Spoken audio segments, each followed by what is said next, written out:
Hey everyone, welcome to my channel Life with Val. I take you guys on my journey of exploring life, which is currently in London, and I actually just wanted to record this video whilst I'm still, in the fields a bit.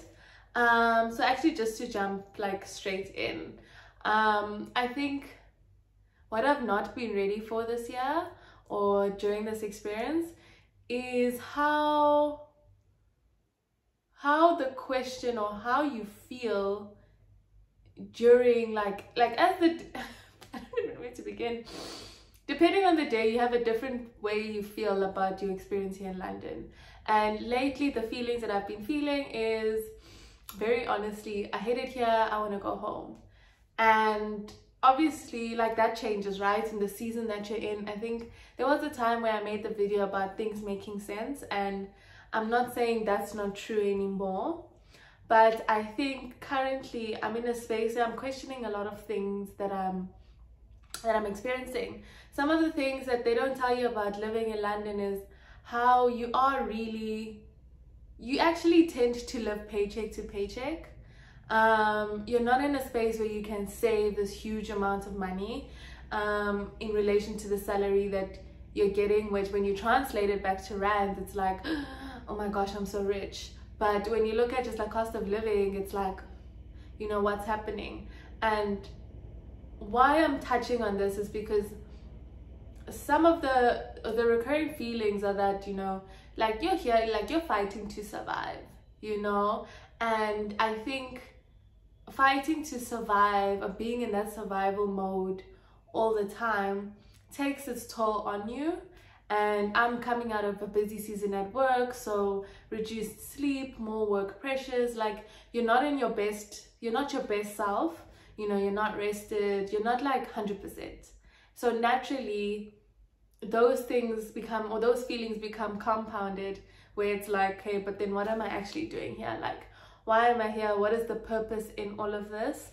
And I don't think it's talked about enough, how much you're questioning yourself almost every single day, questioning your decision, questioning, your capabilities. And I think I didn't expect that 1 year, 4 months, so yeah, I'm in my one year, fourth month of living in London. I didn't think that I'd still be having these questions. I thought I'd be okay with this decision. I really thought that, everything would be fine, I'd be happy and grand and getting on with things. And I find that I'm still questioning this decision.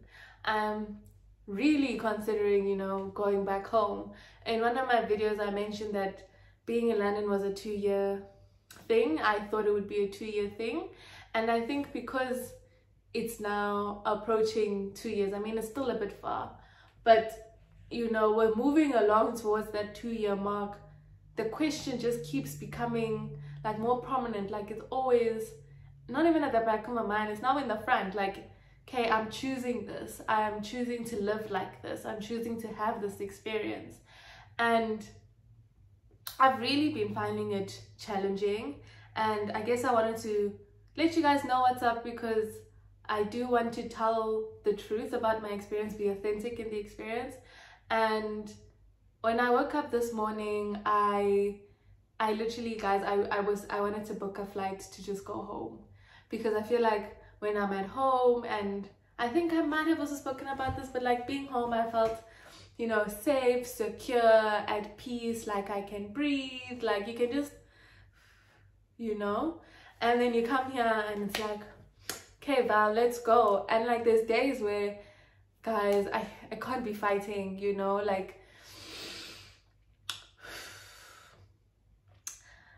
it's a tough experience. Growth comes that way, and again, not saying I regret the experience, not saying I'm ungrateful, or I appreciate that I have this opportunity, but there are a lot of challenges that I've been experiencing, a lot of more difficult emotions that I've been experiencing, and it takes a toll on you. And I don't know if I wish I knew this before I came, but I just think that being and moving abroad is very glamorized, and it's not like the challenges I don't think are spoken enough. And I guess I want to be that voice that says, you know, guys, you're in for a wild ride. As much as you'll travel, as much as, you know, you're living in London or living wherever you choose to live, it is difficult. Like, it is tough, and it's gotten to a point where I'm like, girl, I'm just tired of being strong all the time. Like, can I catch a break?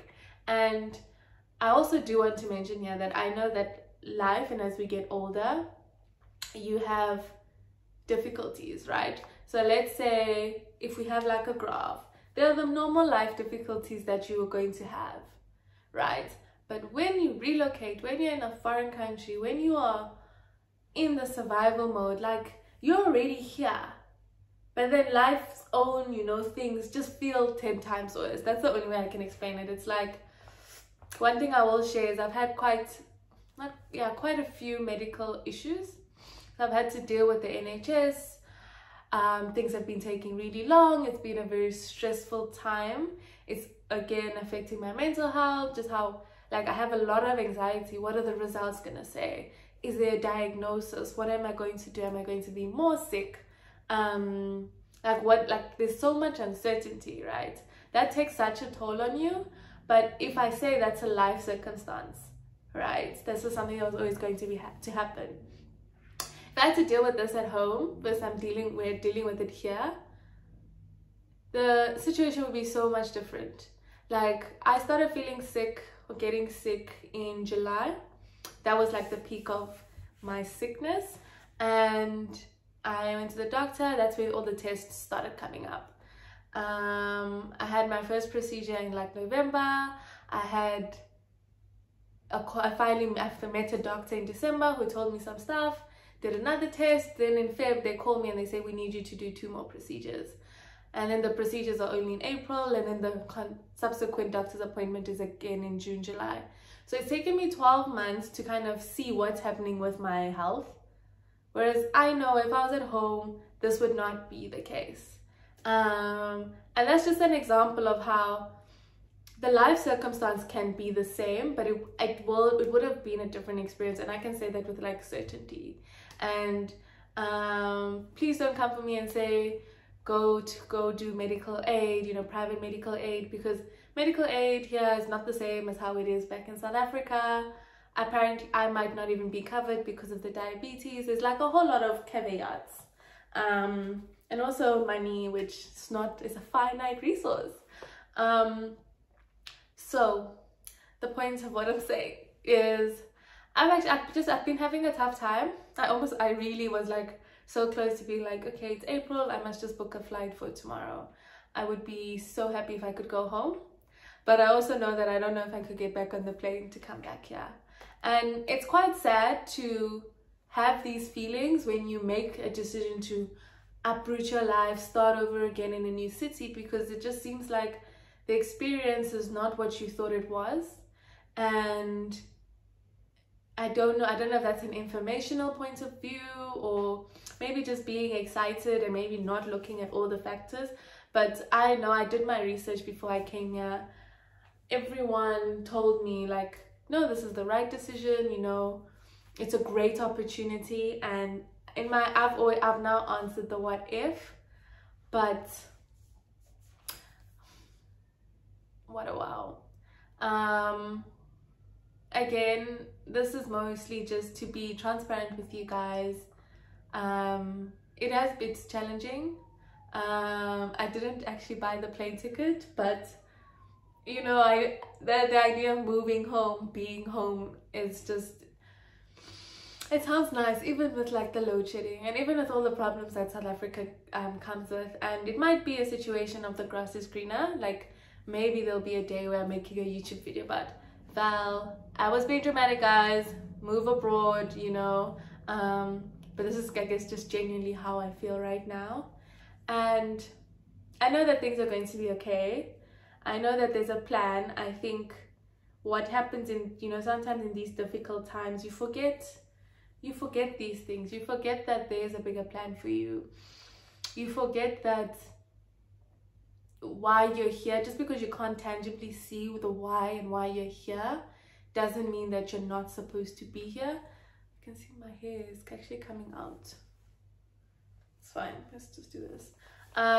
Because you can't tangibly see like the why, it makes it so hard to hold on to. Like, I feel like I'm just grasping at straws right now. And I know that I need to remind myself that in the long term, I'm going to be so grateful for this. And I think what I also did the one day was, I just thought about how, let's say I live to being 60, right? So in the next 40 years, this experience in London, let's say it's just 2 years, will literally just be like it's almost inconsequential to the amount of time I have on this planet, right? Like 60 years in total versus 2 years in London. And that kind of puts things into perspective, that this is just now, it's not your forever. You can always make decisions. I do also think though, we place a lot of pressure on ourselves by comparing ourselves to our peers. People are moving on in life, you know, and being okay with, you chose to relocate, uproot your life. Other people chose to stay and continue in maybe more stable or more stable careers. Maybe people chose to stay in audit. Back home, you can buy a car, house, get married, kids. Whereas here, it's like, okay, you first need to, you first need to, you know, stabilize yourself, figure yourself out before you can start moving on to all those things. Over and above the fact that buying a car, buying a house is probably not something you can do as soon. But it's being okay with your decision, not comparing yourself to, you know, what other people are doing, what is actually going on. Remembering that the grass is greener where you water it. Make an active effort to try and make your situation better. I'm always of the opinion that as long as you give things your best shot, no one can fight you, no one can come against you, no one can say, no, you're wrong. It's your decision at the end of the day, and standing true in your decision, knowing why you decide the things that you do is important. And at a time like this, I also just, once I'm done being, you know, feeling all these things, or like in the thick of those feelings, I'm just like, Val, you're in a state of conflict, therefore you're probably not in the best space to make a decision. Val, you're coming out of busy season, you're not well rested, you're not your best self to be making such huge decisions. So let's not make a decision, let's feel our emotions, but maybe not act on them just yet. And then when I'm logical and like everything is feeling better, do I think I should still be going home or not?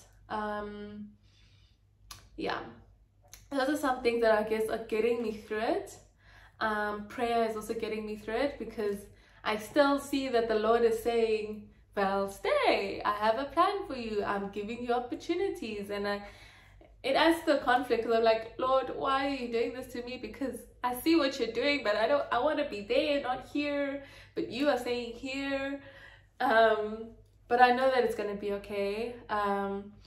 Praying through it, crying through it, and just remembering, if I guess, the different things that I've been saying, you know, the plan, the process, the growth, the version of me that'll be proud of the fact that I stayed, or proud of the fact that I've come this far. And there's still so much more for me to do and to achieve. And also to remember that there'll be opportunities wherever I go, and you're not stuck. No decision is permanent. You know, even if I leave, I could always find a job back here and move back here, or I'm not too old to make a decision to start over. I think that also comes as a 20-year-old, things are like being in your 20s. Such a confusing time, because it's like, I heard that it's like your first 10 years of being an adult, so you're still like a child, which I thought was very interesting, because you're basically still figuring it out. But I don't know, we always place this pressure on ourselves to have it figured out. But we can start over at 30, we can start over at 40, and at 50, and at 60 if you wanted to. And I think that's important. I think that is very important. And I wanted to share that with you guys, because I do think we need to be honest about the situations and not glamorize this whole experience. And yeah, I really hope this actually helps someone to see the full picture, see the bigger picture when making this decision. As always though, this is my experience. Not everyone is feeling like this. Maybe there are people who are feeling like this, but this is not to say this will happen to you, only just something to consider so that you make a well-informed decision when making this type of a decision to move abroad, to stay, to go, you know, what to do essentially. So yeah, let me know if you guys enjoyed this video. This is something I'm currently experiencing very dear in my heart. Like, I get emotional about this stuff. But let me know, any comments, engage with me on my Instagram, on my comments. Let me know if you like this video. Let me know if you have any further questions you'd like me to go into in my next videos. I've actually been sticking to my 2 videos a month, so yay. And yeah, like this video, share this video. this channel is growing and I'm so proud of us. And I'm gonna see you guys in my next video. Thank you so much for watching. Bye.